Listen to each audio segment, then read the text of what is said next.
This is a companion video for my how to create audio files for Grand Theft Auto. This will just quickly show you how you can get VirtualBox up and running and get a shared folder system up and running with Windows in it.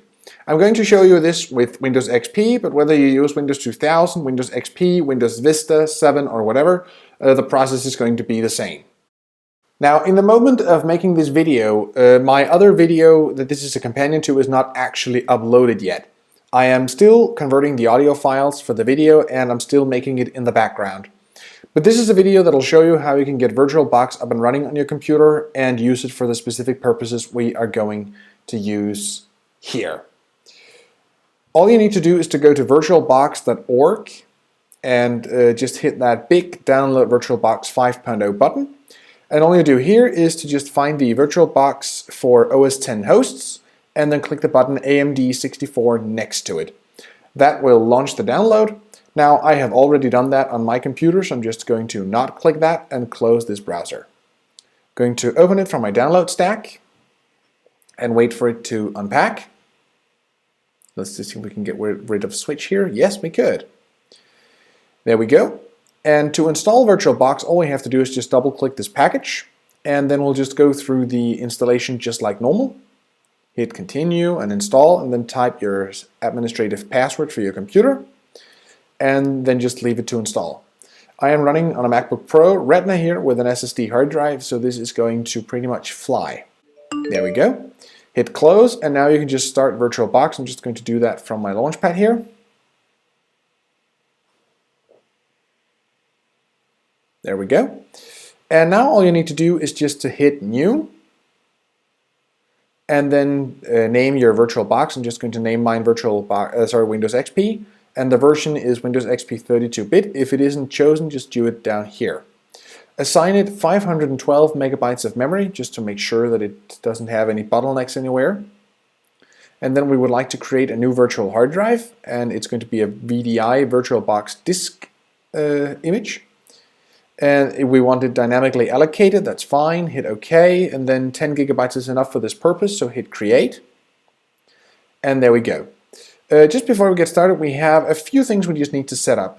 And so click the orange gear in the toolbar and go to shared folders and hit the little plus button on the right. In the folder path, open the menu and click other. And then choose your home folder. In this case, my name is Glenn, so I'm just going to choose that. And then hit connect automatically and hit OK.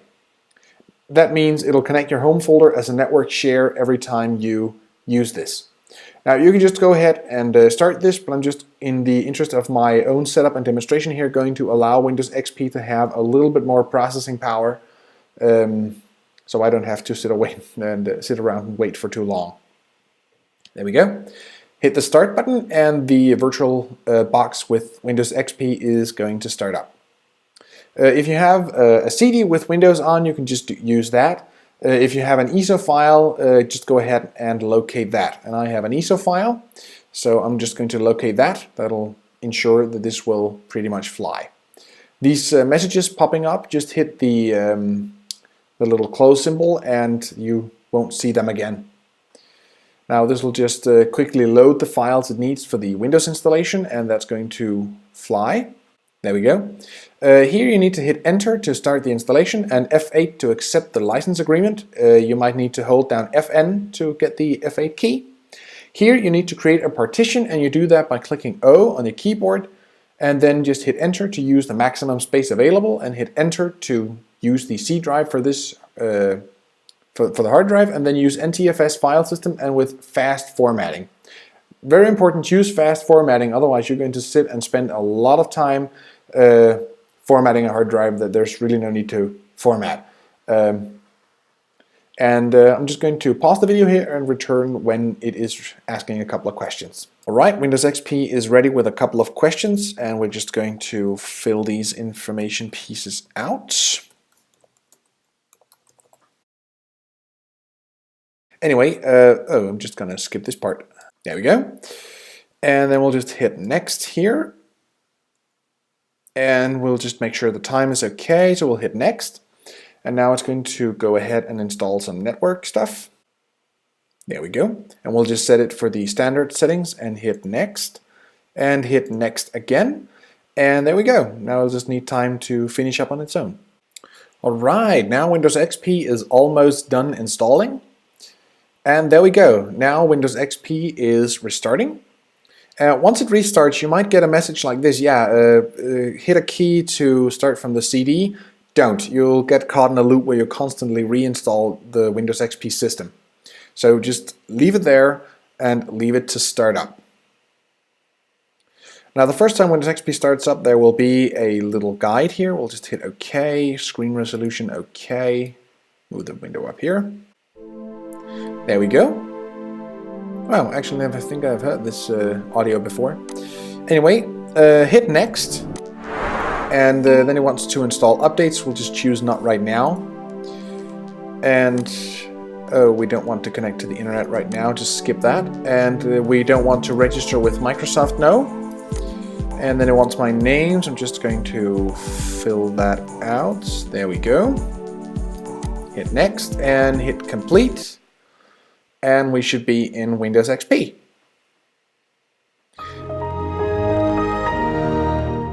Really a long time ago since I've heard that sound. Anyway, in the Devices menu, insert the Guest Editions CD image. Because we need to install some drivers so the Mac and the Windows XP VirtualBox can communicate a little bit better. Then open up My Computer. And, well, apparently it didn't. We'll just try again. There we go. And we'll just go through this installation. If it doesn't open automatically, by the way, just open up the CD here. And just open up the file called VBox Windows Editions.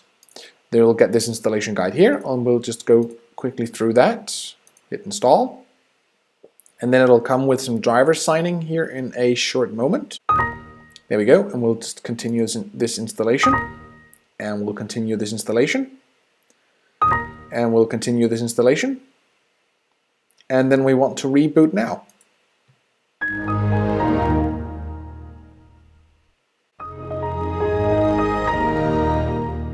There we go.